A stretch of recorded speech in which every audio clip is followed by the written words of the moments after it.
Hello दोस्तों, प्रस्तुत है आज की कहानी। जानकी ने बहू प्राची से कहा, प्राची बहू, रवि खाना खा रहा है क्या? प्राची किचन से बोली, हाँ माँ जी, खा रहे हैं। जानकी जी ने आवाज़ लगाते हुए कहा, बहू मुझे भी खाना दे दो, भूख लग रही है। प्राची बड़बड़ाते हुए बोली, तब से पूछ रही थी खाना खा लो, खाना खा लो, तब तो आपसे खाया नहीं गया। अब जैसे ही रवि बैठे आपको भी भूख लग गई, थोड़ा रुक नहीं सकती हो? वह दिन भर दुकान पर सिर मारकर और मेहनत करके आते हैं। जानकी जी बोली, मैं तो इसलिए मना कर रही थी कि बार बार तुम्हें रोटी न सेकनी पड़े।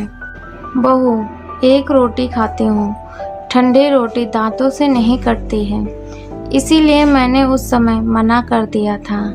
अब रवि की रोटी सेंक ही रही हो तो मुझे भी दे दो। प्राची बड़बड़ाती रही और थाली लाकर सासू माँ को दे दी।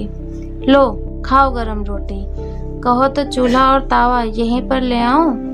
किचन से लाते लाते भी तो ठंडी हो गई होंगी रोटियां। जानकी जी की आंखों में अपमान के आंसू भर आए और 2 बूंद टपककर रोटी पर गिर गए।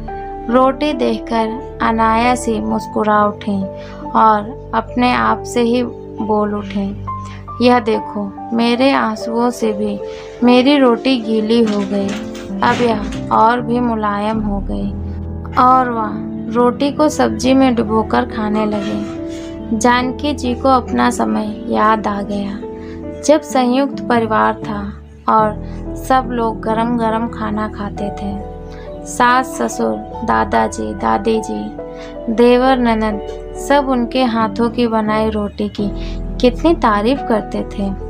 ससुर जी तो हमेशा यही कहते, हमारी जानकी बहू ऐसी रोटी बना देगी जिनके मुंह में एक भी दांत न हो, वह भी आराम से खा ले, कितनी मुलायम है, देखो मक्खन की तरह।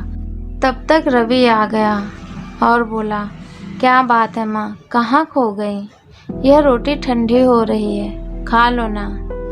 जानकी जी बोली, हाँ बेटा, बस कुछ पुरानी बातें याद आ गई। रवि ने कहा, माँ एक रोटी ले लो ना, मैं लेकर आता हूँ। एक रोटी से तुम्हारा पेट भर गया? जानकी जी बोली, बेटा बुढ़ापे का शरीर है, अब जवान थोड़े ही ना हूँ जो 4-5 रोटियाँ खाऊंगी। रवि बोला, माँ तभी तुम इतना कमज़ोर हो, जब मैं छोटा था तब तो आप हमेशा कहती थी खाना खाने से ही ताकत आती है, खाओ अन्न रहो टन। अच्छा माँ, आधी रोटी ले लो। आज बेटे की मनोहर देखकर जानकी जी ने मुस्कुराकर कहा, हाँ तू जिद कर रहा है तो ला, आधी रोटी लाकर रख दे, खा लूँगी। और वह बच्चों की तरह खुश हो गई।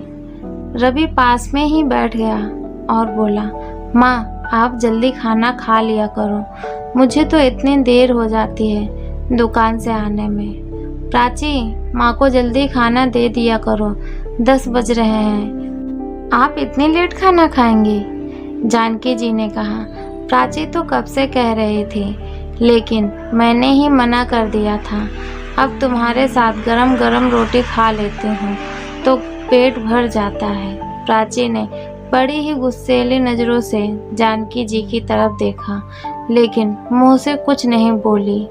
रवि ने कहा, ठीक है माँ, कल से मैं थोड़ा जल्दी आ जाया करूँगा, फिर हम तुम दोनों एक साथ बैठकर खाना खाएंगे, देखेंगे कौन ज़्यादा खाएगा और कितनी जल्दी खाएगा। जानकी जी हंसने लगी और बोले, बेटा तुम भी बुढ़ापे में मुझसे मजाक कर रहे हो, अब मैं तुम जैसे जवान की बराबरी कर पाऊंगी क्या? रवि बोला, माँ कुछ ज़्यादा ही व्यस्त हो गया था, तभी तो आपकी तरफ ध्यान नहीं दे पाया और आप इतनी कमज़ोर होती चली गई। अब लापरवाही बिल्कुल नहीं होगी। पापा के जाने के बाद आप अपने आप को बिल्कुल अकेला कर लिया। मुझे आज भी याद है, आप बचपन में हमको और दादी को खाना खिलाती थी, ना जाने कितने कौर हम लोगों को बेवकूफ़ बनाकर खिला देते थे। यह तोता का, यह चिड़िया का, यह कांवा का और हम दोनों आपके हाथों से अमृत खाते रहते थे। इतना कहते कहते रवि भावुक हो उठा और उसकी आंखें छलक उठी।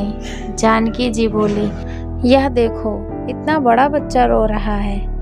अरे बेटा, पेट भर रोटी खाती हूँ, भूखी नहीं रहती हूँ। एक दिन की तो बात है। नहीं, रोज ही है। बेटे का प्यार देखकर कुछ कहना चाह रही थी वह, फिर भी कुछ कह नहीं पाई। नहीं बता पाई अपने बेटे को कि तुम्हारे साथ खाने में मुझे गरम रोटी मिल जाती है, और जब अकेले खाती हूँ तो कभी तो दोपहर की रोटी और कभी मोटी रोटी, इसीलिए तो तुम्हारे साथ खाना खाने के लिए बैठी रहती हूँ, क्योंकि ठंडी रोटी और बासी रोटी अब दांतों से नहीं कटती। लेकिन बहू बेटे के बीच में कोई अनबन न हो, यह सोचकर चुप रह गई। वो जानती थी कि अगर वह जरा सा भी कुछ कह देगी तो बेटा आफत कर देगा और बहू बाद में बेटे से भी ज़्यादा उनका जीना हराम कर देगी, इसीलिए चुप थी। तो दोस्तों, कैसी लगी ये मेरी कहानी? अगर अच्छी लगी है तो प्लीज़ वीडियो को लाइक करें, शेयर करें, और हमारे चैनल पर नए हैं तो हमारे चैनल को सब्सक्राइब करें। इस कहानी पर आपकी क्या राय है? कमेंट बॉक्स में अपनी राय लिखकर हमें ज़रूर बताएं। वीडियो पूरा देखने के लिए आपका बहुत बहुत धन्यवाद।